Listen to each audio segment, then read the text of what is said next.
I will tell you, I have filmed this video so many times because it is Mercury retrograde and I cannot even get my thoughts out straight.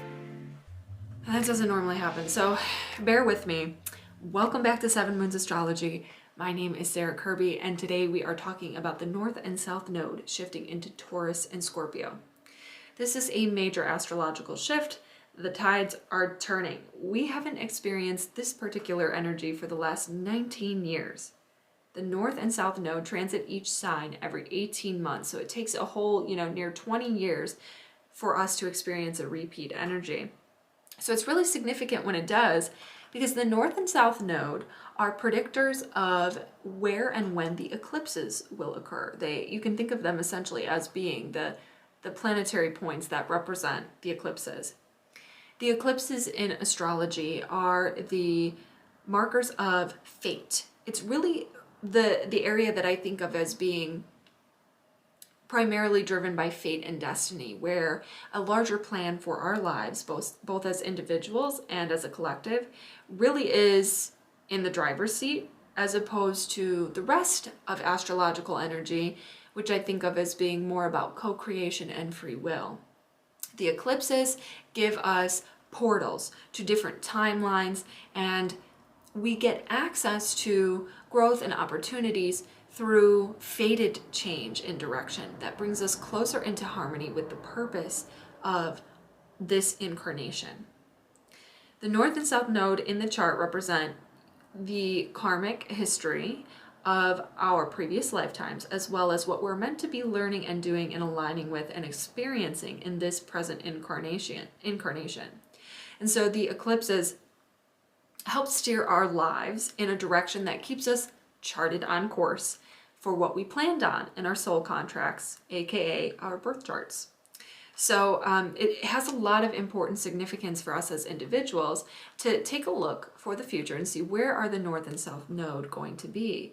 What sign do they occupy? What house do they occupy? And it's really important for helping us understand what will be the major themes in our lives. And I really like to do a collective discussion of this as well, because it helps us kind of understand what we're going to see play out at a societal level and be prepared for it. Because, of course, as we all know, collective narratives are designed to generate your fear energy and harvest it from you. So if you can know what's ahead, you can be prepared in order to better manage your energy. So we're going to do a little bit of that as a collective discussion as well for Taurus and Scorpio. So first, let me give you the dates that we're looking at here. The North Node will shift into Taurus on January 18th, 2022, where it will stay until July 17th of 2023. So we've got a whole 18 months there in which the North Node will be in Taurus and the South Node will be in Scorpio for that same period of time. One major transit that will be very important comes up right in the beginning, because on July 31st of this year, 2022, the North Node will conjunct Uranus in Taurus. And that's going to be a big major energy. The period of time, probably a month before and after this date, is going to be one that will be very unpredictable. Let's just put it that way. And we'll talk more about what that will mean as well too. But I think one thing that we should do before we go ahead to talk about what Taurus and Scorpio will look like for us is let's do a quick discussion of what Gemini and Sagittarius have looked like for us the past 18 months. Because that's where we've been. And if you're not familiar, the eclipses actually move retrograde by definition in the chart. So normally we would progress on from Gemini to Cancer, but if you're wondering why we're going backwards, it's because the eclipses, they move in the opposite direction on the chart, just normally. So we're going to regress from Gemini and Sagittarius to Taurus and Scorpio. Where have we been the past 18 months? Well, the North Node, the energy that is being overexpressed in the collective level, Gemini, media, ideas, social media, the exchange of information, innovation related to media and communication. You might have at an individual level been really doing a lot of more short distance travel rather than long distance travel, because by contrast, the South Node has been in Sagittarius. This is the energy that is being repressed, restricted, manipulated. And that is the energy of long distance travel, foreign travel and affairs, higher education, religion, beliefs, philosophy. This is an area where we've had to do some shedding and letting go. And so, of course, travel is very obvious. That has been restricted globally.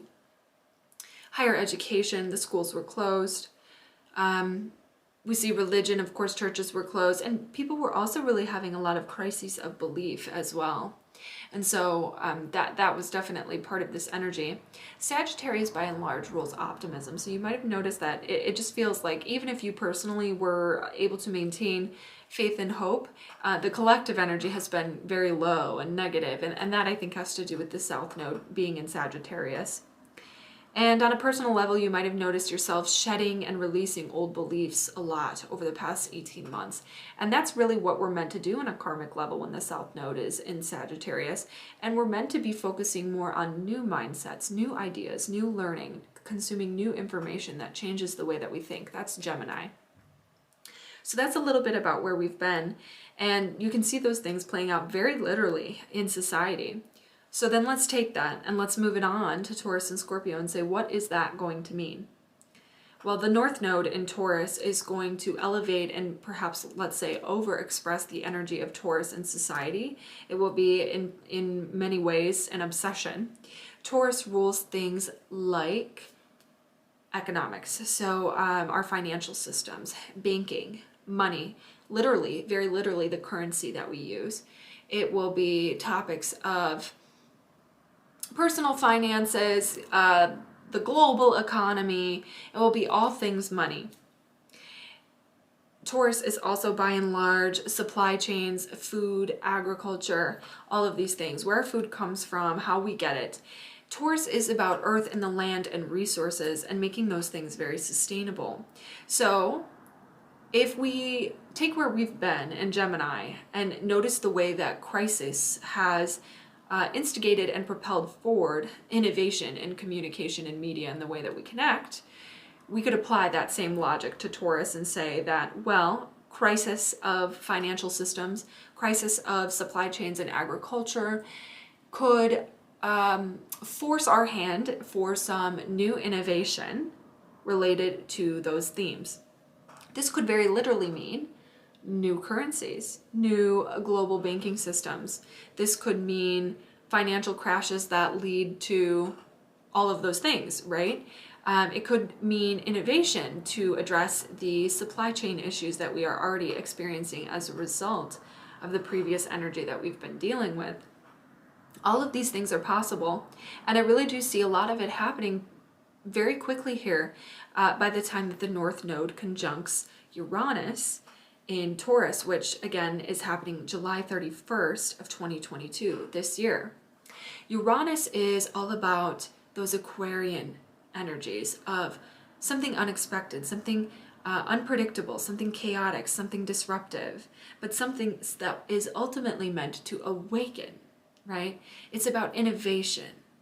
It's about doing something in a new way to better serve the group collectively, altruistically, and with humanitarian ideals. It's about science and technology.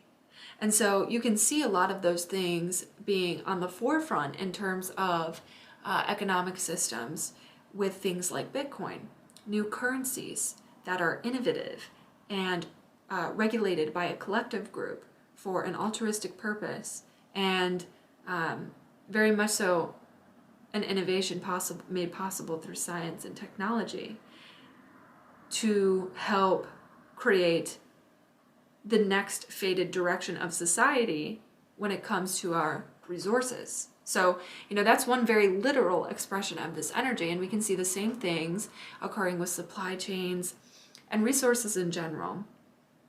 On an individual level, you can expect that people are really going to have far greater concern and perhaps obsession with where their food is coming from and how it gets to them and the sustainability of these things. Because Taurus, for us as individuals, is going to make us concerned with, perhaps I want to start a garden, or I want to get into growing my own food, or I want to be involved in a community garden, or I want to be involved in understanding more where my food comes from, paying for food that is produced in a sustainable way. I want to know the person that grows my food or get it from a farm. I want to go to the farmer's market to get my produce. We become more interested in those things during a North Node transit of Taurus, and we can make a lot of progress there as a society. We become much more concerned with our finances. We become more concerned with making sure they're sustainable for the long term, making small incremental change rather than trying to, do everything in, overnight, making sure that we have a nest egg, something secure, something safe. And so that takes precedence when the North Node is in Taurus, for sure. Let's talk a little bit about Scorpio, because that's going to be the South Node energy. That's going to be the area that is perhaps where we are forced to kind of release or let go or shed. It could be the area where you can find that this energy ultimately is going to be sort of repressed or restricted. And manipulation is a word that comes up for me, particularly because of the fact that it's about Scorpio energy, which rules things like power, issues, abusive power, control, manipulation, all of those things come up. So, hopefully this is going to be really, I hope, a good thing for decreasing the amount of those things in society. Hopefully things will become more transparent. But the other thing that I don't particularly love about this is that Scorpio ultimately rules the truth, and it's very discerning. And so if that energy is repressed in society, I don't love the way that looks, because I think we could use a little bit more discernment, and I think the truth is confusing enough as it is. So that's one possible manifestation. But in terms of, things at the collective level that we'll see being maybe having to restrict or go away or be reformed or released in some way, is going to be everything having to do with the 8th house. That's Scorpio's house. So this is going to be things like, joint finances and institutions that give us mortgages, banks, investment companies, those major conglomerations of companies that own everything, the IRS, taxes, the government, these sorts of things.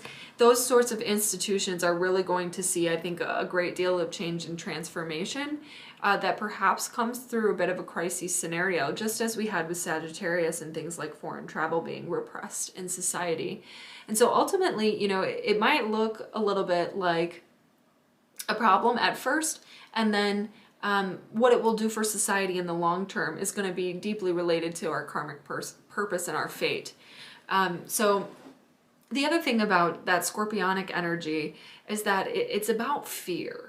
And so I do think people are going to be less afraid than we've been before. And I see that really serving us at this time. Investments, I should say investments. I don't know if I said that already. Sorry if I did. But, traditional investments perhaps might have to look a little different than they have in the past. Those things are going to be repressed as well. Scorpio is also about death, and it's about rebirth. It's about sex. It's about the occult. Really, Scorpio to me here is going to, I think, play out at a societal level, hopefully meaning more about life, less about death. Right, we've been in a place for the past 18 months that has been very much so the opposite of that. And Taurus is all about life. It's less about death. Scorpio is about death. And so I think we're going to see a transformation there that should be hopefully beneficial, but it's probably going to, not be that great for institutions that I just mentioned. Banks, mortgages, the IRS, who needs them?